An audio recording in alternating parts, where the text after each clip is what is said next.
Okay, we're going to look at what happens if we've got a missing variable. So let's say we've got 2x cubed plus 5x minus 10, and we want to divide that by x plus 2. So your exponents have to always go in descending order. So that means they have to go in order from largest to smallest. However, sometimes you have a missing variable. Like right here, we go from 3 to 1. So we're missing our x squared. Now, if we set this up for division and don't account for that, it's going to cause us problems. So when you have a missing variable, you're going to add a placeholder. So you're going to add a placeholder, and this is going to work on all types of division. So you're going to add a placeholder of 0.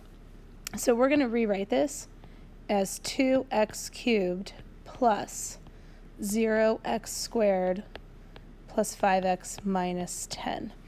So this 0x squared is our placeholder. So what this looks like when you actually go to work the problem is you're going to set it up just as per usual. You're going to set it up like this. You're going to put your x plus 2 outside. Inside you're going to have 2x plus 3 plus 0x squared plus 5x minus 10. If you lose, oh, good gracious, I can't even write. Okay, so then you're going to look at this as usual and say x goes into 2x cubed how many times? And it goes in 2x squared times. Multiply through 2x squared times x is 2x cubed. 2x squared times 2 is 4x squared. Now you're going to subtract all of that, just like we know. So put your brackets out. Subtract 2x squared cubed minus 2x cubed is nothing. 0 minus 4 is negative 4x squared. That's all you do. Bring down your 5x as per usual and keep going, right? Now we're going to look at how many times x goes into, oh, sorry, I meant to make that yellow, 4x squared. Well, this is negative, right? So this is where we see negatives a lot. That's totally fine. It goes in negative 4x times. So negative 4x. Do you see my negative here? Multiply that through, and when you multiply it, you're multiplying this giant, you're with the negative. So when you multiply that through, you're going to have negative 4x times x, which is negative 4x squared, and negative 4x times 2, which is negative 8x. Subtract. Negative 4x minus a negative 4x is 0, and 5 minus 8x, 5 minus negative 8x, sorry, is 13x.